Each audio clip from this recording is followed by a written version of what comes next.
नमस्कार, मी प्रियाच्या सोपी रेसिपीमध्ये तुम्हा सर्वांचं खूप खूप मनापासून स्वागत आहे. आज आपण रताळ्याचा कीस वापरून चिवडा बनवलेला आहे. तर हा चिवडा जो आहे तो अगदी कुरकुरीत खमंग झालेला आहे. महाशिवरात्री जवळच आली आहे.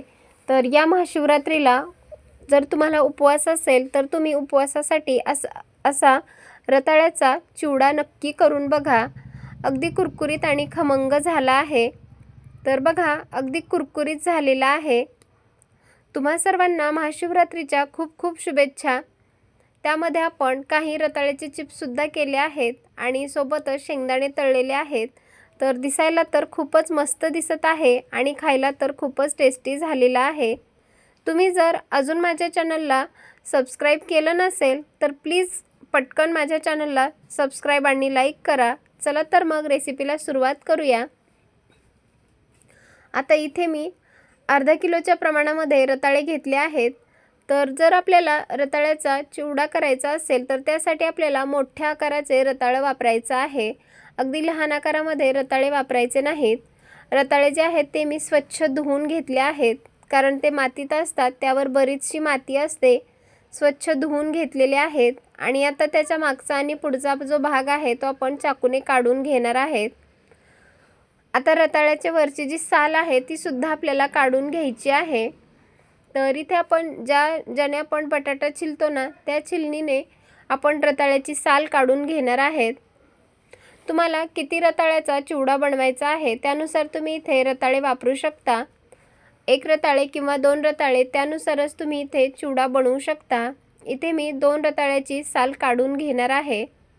इथे बघा, मी एका रताळ्याची साल काढून घेतलेली आहे. तर पूर्ण जी साल आहे किंवा त्यावर जर काही घाण असेल तर ती सुद्धा आपल्याला चाकूच्या मदतीने काढून घ्यायची आहे. इथे मी 2 रताळ्याची साल काढून घेतली आहे आणि आता लगेचच आपण खिसणीने खिसून घेणार आहेत. आता बघा, खिसणीने जर खिसत असाल तर इथे आपल्याला मोठ्या खिसणीचा वापर करायचा आहे. लहान खिसणी असेल तर त्याने आपल्याला अजिबात हा रताळे खिसायचं नाही. जर मोठ्या खिसणीने खिसलात तर जो खिस आहे तो अगदी लांब सडक आणि चांगला जाडसर पडतो. इथे बघा, मी मोठ्या आकाराची खिसणी वापरली आहे आणि अगदी मोठ्या आकाराच्या खिसणीने हा खिस पाडून घेणार आहे. इथे बघा, मी थोडासा खिस तुम्हाला करून दाखवलेला आहे. तर बाकीचं सुद्धा आपण अशाच प्रकारे रताळं खिसून घेणार आहेत. आता बघा, इथे मी 2 जे रताळे आहेत तेच असे किसून घेतलेले आहेत. आता लगेच हे आपण तळण्यासाठी घेणार आहेत. आता रताळे जे आहेत ते आपण थोडंसंच किसून लगेच तळण्यासाठी घेणार आहेत. तुम्ही जर भरपूर सारे रताळे एकाच वेळी जर असं किसून ठेवलं तर जो रताळा आहे तो काळा पडण्याची सुद्धा शक्यता असते. आता रताळेच घेतलेले आहेत तर तिथे आपण 1 वाटी शेंगदाणे सुद्धा तळून घेणार आहेत. त्यामुळे आपल्या चिवड्याला खूप छान अशी टेस्ट येते. आता मी गॅसवरती कढईमध्ये तेल गरम करण्यासाठी ठेवलं होतं आणि थोडासा आता आपल्याला रताळ्याचा खिस या तेलामध्ये टाकून घ्यायचा आहे. तर हा जो खिस आहे तो आपण अगदी हाय फ्लेमवर तळून घेणार आहेत. आपल्याला मंद आचेवर तळायचा नाही. तेलात रताळ्याचा खिस सोडला त्याच्यानंतर तुम्ही गॅसची फ्लेम थोडीशी कमी करू शकता, पण तळत असताना अगदी हाय फ्लेमवरच हा चिवडा आपल्याला तळून घ्यायचा आहे. आता चिवडा टाकून झाला की आपण चांगलं त्याला चमच्याने हलवत राहणार आहेत.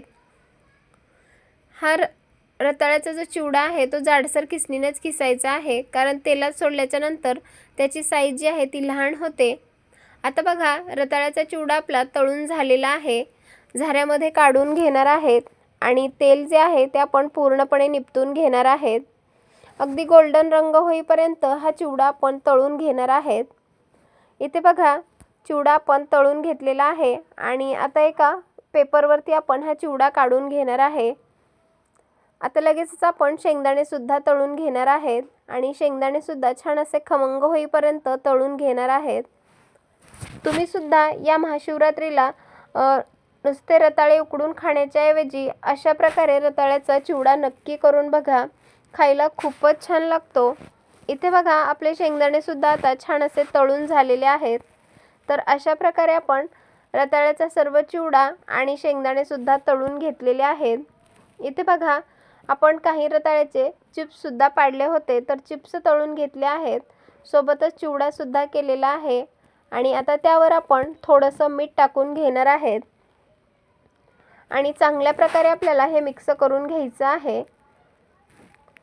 आता बघा, जर तुम्ही इथे उपवासाला हा चिवडा खात नसाल तर यावर तुम्ही अजून चाट मसाला किंवा मॅगी मसालासुद्धा टाकू शकता. त्यामुळे याची चव अजून खूपच छान येते. आणि जर उपवासाला खात असाल तर तुम्ही यावर फक्त मीठ टाकू शकता आणि लाल तिखटसुद्धा वापरू शकता. पण इथे मी लाल तिखट वापरलेलं नाही. तुम्ही हवं तर इथे बेडगी मिरचीचं साधं तिखट जे असतं ना, ते सुद्धा वापरू शकता. तर बघा, आपला चिवडा किती मस्त तयार झालेला आहे. दिसायला तर खूपच मस्त दिसत आहे आणि खायलासुद्धा खूपच कुरकुरीत खमंग झालेला आहे. हा चिवडा तुम्ही हवाबंद डब्यामध्ये एक 15 ते 20 दिवसासाठी सुद्धा टिकवून ठेवू शकता. खायला खूपच छान लागतो. माझी ही रेसिपी तुम्हाला कशी वाटली मला नक्की कमेंट करून सांगा आणि व्हिडिओ जर आवडला असेल तर जास्तीत जास्त लोकांपर्यंत शेअर करा. आणि पुन्हा एकदा सर्वांना एक निवेदन करते, जर तुम्हाला माझ्या रेसिपी खरंच आवडत असतील तर माझ्या चॅनलला प्लीज सबस्क्राईब करा.